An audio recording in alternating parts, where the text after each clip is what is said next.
En comunicación telefónica justamente con la psicóloga Fernanda Esmay. Bueno, ella es psicóloga, está en una fundación de jóvenes sin fines de lucros, trabaja en Goya y hace un gran, excelente trabajo. La verdad que bueno, es un gusto estar en comunicación con ella. Leo González, Pablito en la musicalización y Clara Leiva, que tiene el gusto enorme de hablar. Fernanda, ¿qué tal? Buenos días. Hola, buen día, ¿cómo estás, Clarita? ¿Cómo estás, Pablo? Leo, un gusto conversar con ustedes. Igualmente un gusto, Fernanda, charlar bueno, de un tema tan importante y delicado que tiene que ver y que hoy por hoy está instalado en la sociedad, ¿no? Sí. Nosotros desde Fundación Jóvenes venimos trabajando desde el 2014, ininterrumpidamente, incluso durante pandemia, con asesoramiento del comité local que tenía a cargo todas las medidas epidemiológicas, pudimos continuar con nuestras actividades. Fernanda, tenés una fundación obviamente sin fines de lucros. Contame un poquito, bueno, ¿a qué se dedica tu fundación? Ya sé que la parte de salud mental es la parte principal, pero no solamente están en esa parte. Claro, nosotros como fundación tuvimos 3 momentos.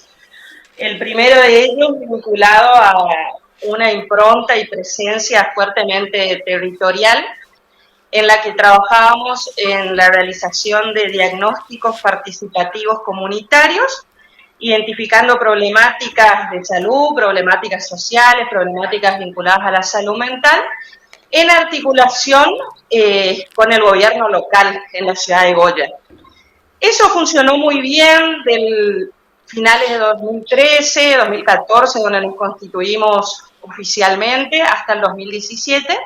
Y bueno, sabemos que a veces es más fácil articular con el Estado y otras veces un poco más complejo.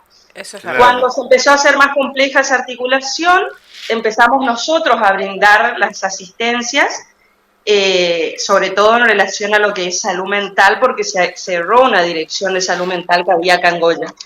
Entonces, desde la Fundación nos vimos también un poco obligados, digo, en el buen sentido, en relación a la alta demanda, nos vimos la necesidad de empezar a prestar un servicio de salud mental que lo venimos sosteniendo hasta el momento.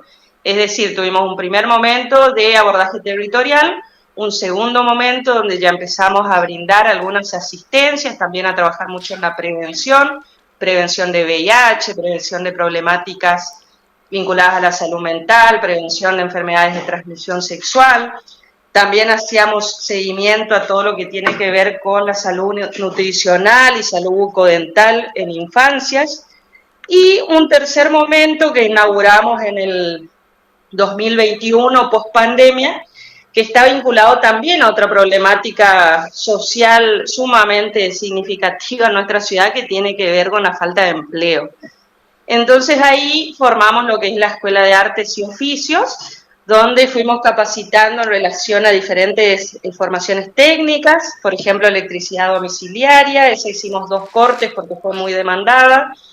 Después también, siendo Goya una ciudad fuertemente emprendedora, empezamos a trabajar con pequeños emprendedores, también con algunas pymes, en relación a intentar ampliar el mercado de inserción de los productos, y trabajamos con esto que hoy es muy necesario, ¿no?, de las redes sociales. Claro. Así que hicimos también 2 cortes de marketing digital para emprendedores.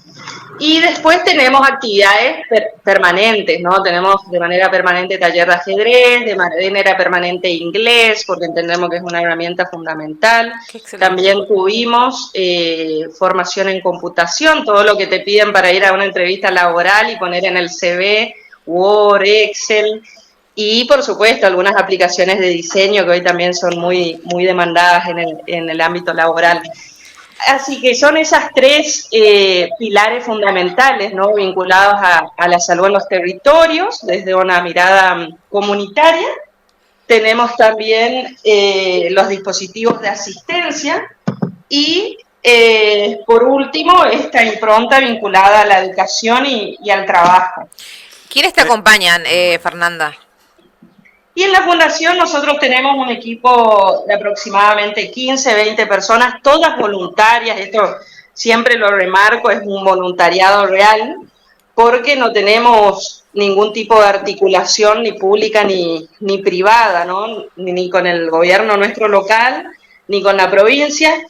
Sí llegamos a tener en algún momento algunos convenios con Nación que nos permitieron adquirir equipamiento, no sueldos, y tuvimos también en estas actividades territoriales merenderos, comedores, pero bueno, también fueron todos cerrados en diciembre, ¿no? Claro, Claro. que es una de tus preocupaciones, porque vi también, bueno, ahí disculpa Leo, que es una de tus preocupaciones también con el tema de la prevención, ¿no? Sé que hay un recorte muy grande con el tema de la prevención De VIH. Sí, Sí, hay el tema presupuestario en salud es alarmante, ¿no?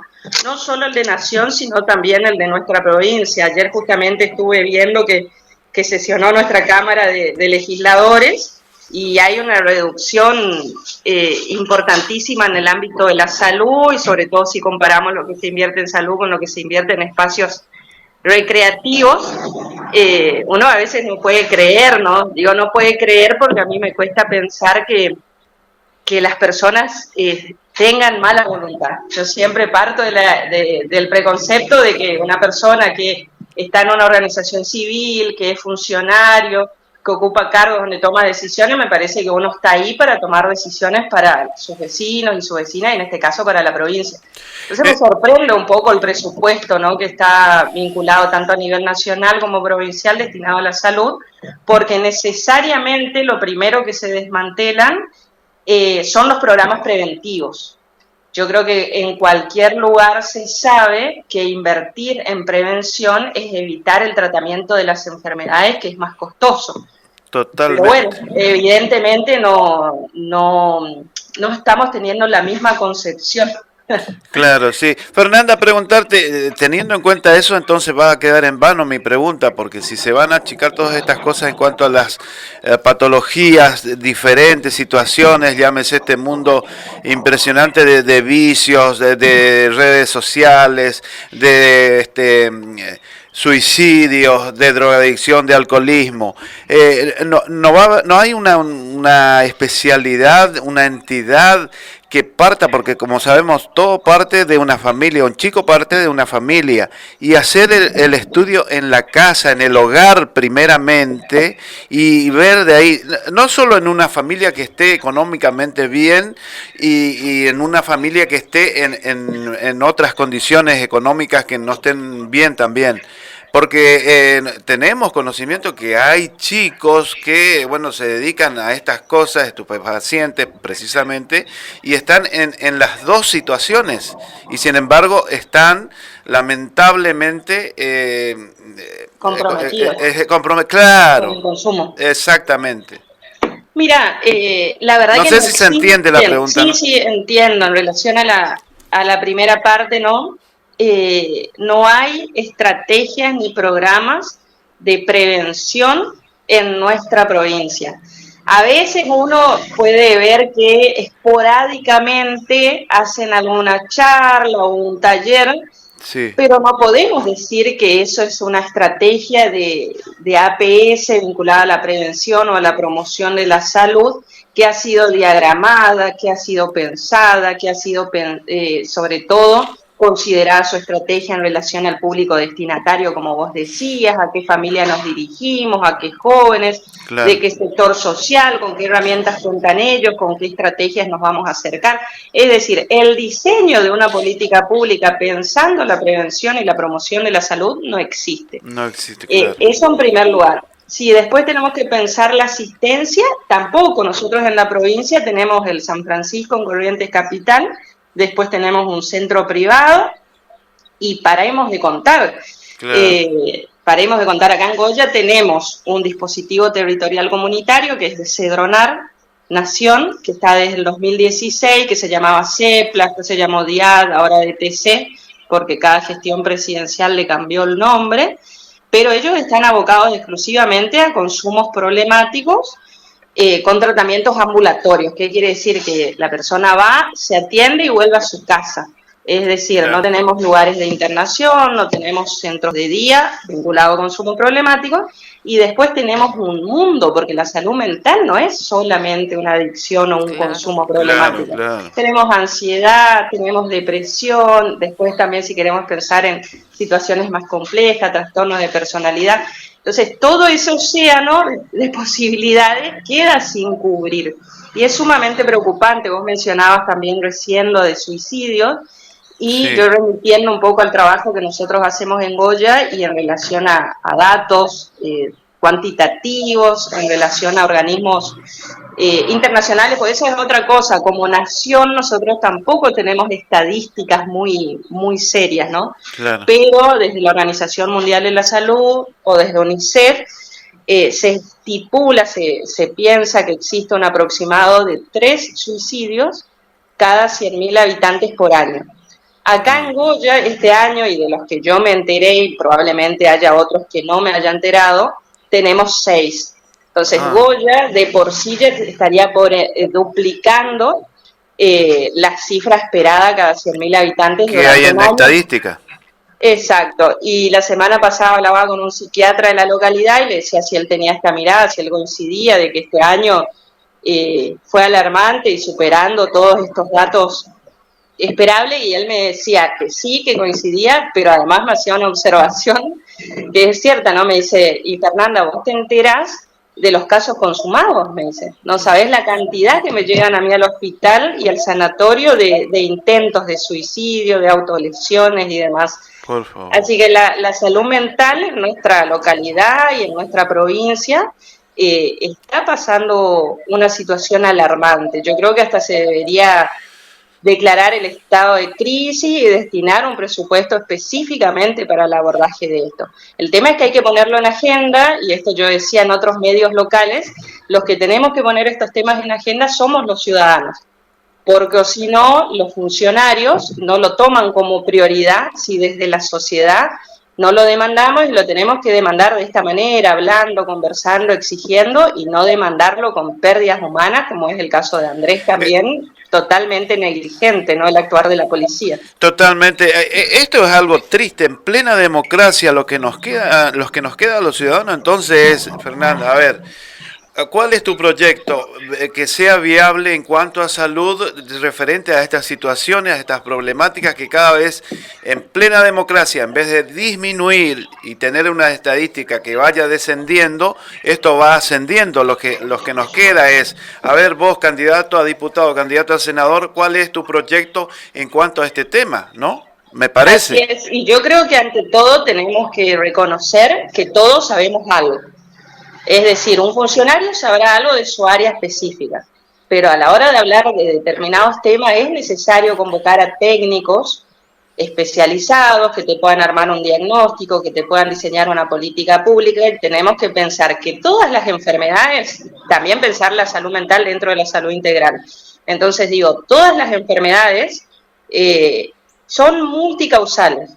Es Claro. decir, no solamente hay factores biológicos, psíquicos, sino también tenemos que pensar los factores sociales, económicos, culturales y políticos, históricos también, que atraviesan nuestra vida y que determinan nuestras maneras de enfermar, ¿no? Yo siempre doy un ejemplo acá, no se enferma de lo mismo una persona de clase media que vive en el centro, que tiene sus necesidades básicas satisfechas, que una persona que vive en las periferias, que no tiene sus necesidades básicas satisfechas, que probablemente viva en condiciones de hacinamiento, que tenga una vivienda que no le brinda abrigo durante el invierno o en lluvias. Entonces tenemos también que pensar las cuestiones sociales y económicas y cómo van a determinar o a condicionar, si se quieren, nuestros procesos de salud y de enfermedad. Claro. Fernanda, hay una ley, ¿no? 26.657, pero en la provincia no fue promulgada. Así es, la ley es del 2010, reglamentada en 2013 a nivel nacional. Ya estamos 14 años tarde los correntinos, ¿no? Sí. Sí, de más, de más. Exacto, 14 años tarde, pero ¿qué es lo que deberíamos hacer? El primer paso es crear un órgano de revisión provincial desde la Cámara, ¿no? Diputados, senadores, a través de una ley, crear un órgano provincial de revisión que tiene que ser independiente a los poderes del Estado, que esté conformado por conformado de manera multisectorial, Claro. incluyendo incluso a usuarios de servicios de salud mental y sus familias. Este órgano provincial de revisión tiene varias tareas, entre ellas revisar que las prácticas profesionales en el abordaje de problemáticas subjetivas se den de manera interdisciplinaria. Es decir, si nosotros partimos de la concepción que hay múltiples factores que influyen en nuestra salud, es lógico esperar que múltiples disciplinas puedan aportar algo al respecto. Entonces, el abordaje tiene que ser interdisciplinar, tienen que crearse los dispositivos adecuados en servicios de salud polivalente. Es decir, no es necesario que yo tenga un centro de salud mental específico en mi localidad, pero sí, ya sea que tenga un SIC, que tenga una salita, que tenga un hospital, en cualquiera de esos dispositivos tengamos servicios de salud mental, tanto en prevención como en asistencia. Y sobre todo desde una perspectiva de derechos humanos. Es decir, lo que pasó en Goya con Andrés no está en ningún protocolo de intervención ni de reducción de personas, tirarle un patrullero encima, ¿no?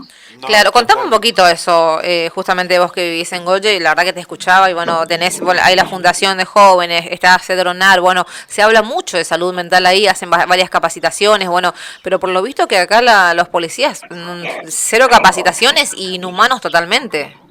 Sí, la verdad es que las capacitaciones se tienen que dar en todos los ámbitos públicos y en los tres poderes del Estado.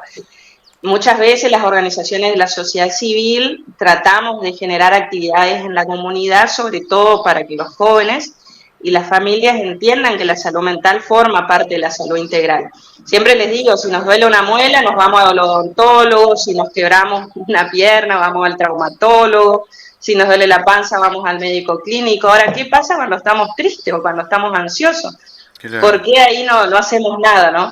Entonces nosotros intentamos instaurar la salud mental como parte de la salud integral, pero no es suficiente. Y si bien tenemos el DTC acá, el dispositivo de Cedronar, como les decía, tienen una manera de abordaje ambulatorio en el cual la persona va, se atiende con el psicólogo, el psiquiatra y vuelve a su casa. Muchas veces es necesario una internación breve para poder trabajar en la desintoxicación de la persona y que ahí recién después pueda acceder a sus terapias. Y lo de Andrés da cuenta de que nuestras fuerzas policiales no están capacitadas, y no solo que no están capacitadas, sino que también tenemos que poder pensar en la deshumanización que se produjo en ese momento. Y esto da cuenta de que los consumos problemáticos o las adicciones siguen estando fuertemente estigmatizadas. Esto quiere decir que se piensa a los consumidores o a los adictos como delincuentes, claro, y no como personas que tienen una enfermedad. Y yo creo que eso es lo que tenemos que cuestionar socialmente, porque la mayoría que ve a una persona consumiendo dice, ese delincuente, drogón, y bueno, un montón más de agresiones, ¿no? Claro. Y no ve que detrás hay un problema y hay una familia que hay carga también. Es lo mismo que uno se enoje con una persona que tiene cáncer. Claro. Y poner tu voluntad, ¿cómo va a tener cáncer? Claro. O diabetes o hipertensión.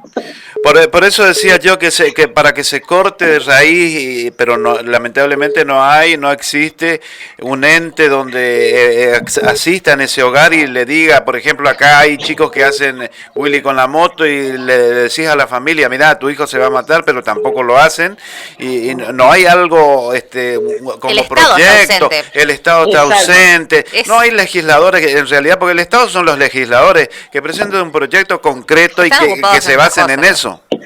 Claro, exacto. Falta mucho trabajo y sobre todo falta articulación. Sí. Yo vengo insistiendo hace rato que uno puede tener una ideología o pertenecer a un espacio político partidario puntual.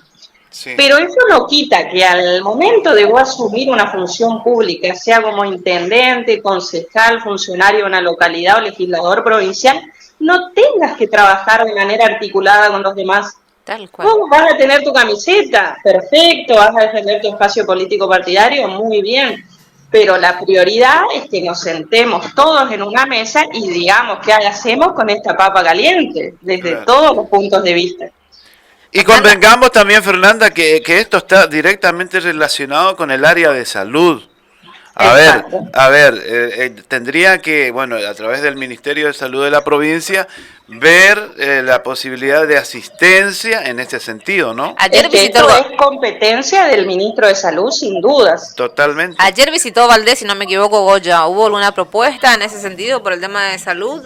No, la verdad que no se pronunció en relación a Andrés y tampoco en relación a Loan Peña, que acá en Goya al menos fuertemente se siguen con los reclamos semanales. De hecho, hizo el acto en la plaza donde generalmente están las banderas de pedido de justicia y aparición con vida de Loan, y fueron y sacaron todas las banderas, las metieron en una bolsa, y bueno, como que acá no pasa nada, ¿no?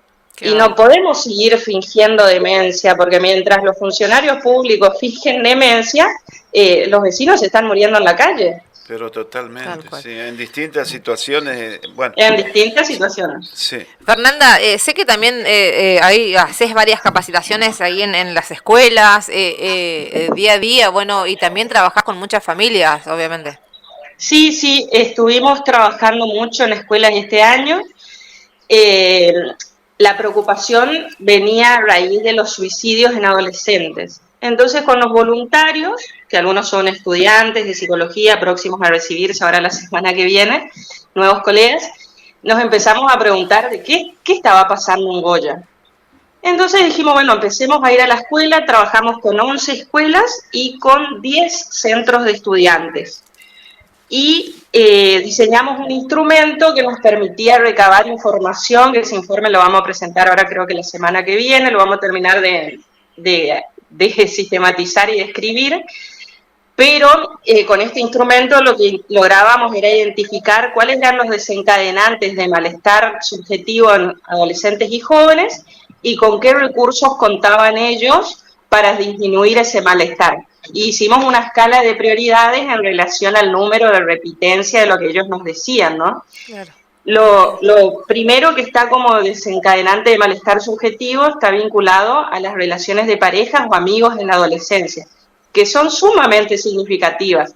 Yo les decía a los padres, claro, ustedes seguramente cuando eran jóvenes no tuvieron la experiencia de la amistad o del noviazgo, porque muy a temprana edad fueron a trabajar. Y bueno, los padres coincidían en esto, que de los 6 o 10 años, 11, ya era trabajar, entonces no había esto de, me peleé con mi amigo, me separé de mi pareja. Entonces, como uno no lo vivió, no termina de validar esa emoción o esa experiencia de vida en los jóvenes. Lo segundo es el bullying, en escala de prioridades. Lo tercero está vinculado al vínculo con padres y en cuarto lugar, duelos. Esas son, digamos, lo que más se repetía y como desencadenante de malestar subjetivo en adolescentes y jóvenes. Y en relación a qué hacían ellos, que era la pregunta, ¿qué hago cuando me siento mal para sentirme mejor? Mucho estaba vinculado al deporte. Algunos decían, salgo a entrenar, salgo a correr, voy a andar en bici. Entonces ahí también tenemos que pensar qué servicios prestan nuestros clubes. ¿Siguen siendo nuestros clubes un lugar de contención? ¿Qué podemos hacer para que nuestros clubes cumplan esa función social y no solo deportiva? Así que bueno, estamos trabajando en ese informe que es producto del trabajo de este año, ¿no? Excelente, la verdad que excelente tu fundación, Sí. Me encantaría que alguien te llame. ¿Qué pasaría si alguien te llama, alguna institución de acá de nuestra localidad? ¿Ustedes vendrían, saldrían Sí, a...? Claro, porque manifestaba que ustedes se sostienen ad honorem, ¿no? Ad No honorem. tienen un sueldo, digamos. Claro, nosotros generalmente, por ejemplo, te comento, este fin de semana estamos yendo a Curuzú a una jornada diocesana que me pidieron que pudiera facilitar un taller con 300 jóvenes vinculados a proyecto de vida. Es decir, vamos a hacer algunas dinámicas de autodescubrimiento y tratar de transmitirle a los jóvenes algunas herramientas para las decisiones que tienen que tomar en este periodo vital. Eso es en Curuzú. Lo que nosotros generalmente pedimos es el viático necesario para trasladarnos, ¿viste? El combustible. Y bueno, en este caso, por ejemplo, en Curuzú nos quedamos, como la actividad es a la tardecita del sábado, nos quedamos hasta el domingo y pedimos el combustible y el hospedaje, ¿viste? Claro. Pero bueno, hace 2 meses más o menos estuvimos en Esquina y fuimos y vinimos en el día porque la actividad era a la mañana. Así que a donde nos invitan, nosotros vamos, así que bueno, sería un gusto también poder conocer San Roque. Me encantaría, la verdad que ojalá que alguien te pudiera llamar, Fernanda, y excelente, y sobre todo que también nosotros hace 2 días hubo un chico que lamentablemente se quitó la vida, bueno, y esas cosas que bueno a nosotros nos preocupa muchísimo, ¿no? De cómo ayudar, porque parecía que estaba muy feliz y bueno, los 2 días nos enteramos que bueno, lamentablemente se quita la vida, porque bueno, obviamente uno cuando está depresivo generalmente no lo demuestra. Claro, y a veces existe también un mito, ¿no? Esto de las creencias erróneas, que la depresión tiene que ser estar triste o llorando. Tal cual. Y muchas veces ese no es el mayor síntoma, sino la apatía, la hipoagulia, que es la falta de voluntad, los cambios en relación a los hábitos, trastornos de la alimentación, trastornos del sueño. Es decir, hay muchas cosas que tenemos que tener en cuenta, no solamente si la persona llora o no llora, ¿no? Claro, totalmente. Se manifiesta de diferentes maneras, ¿no? Esta patología, sí. Excelente, Fernanda. Sí. Una reflexión para toda la gente, mucha ama de casa, mucha gente, la verdad, que escucha la radio, así que una reflexión tuya. Yo lo que vengo insistiendo es que validemos las emociones de los demás. Porque a veces le decimos a alguien, por esa pavada estás mal. Y bueno, en realidad lo que tenemos que hacer es escuchar y entender que lo que nos puede estar contando una persona para ella es gravísimo y puede que para nosotros no tanto. Y quizá lo que después nos pase a nosotros, para nosotros es gravísimo y para otros no. Entonces tenemos que trabajar en sociedades que sean fuertemente empáticas, comprensivas, que podamos hacer de la escucha parte de nuestra cultura y sobre todo que aprendamos a validar las emociones de los demás. Fernanda, yo particularmente felicitarte por la actividad de ustedes que realizan en forma voluntaria y bueno, desearle todo el éxito a la fundación y seguramente, bueno...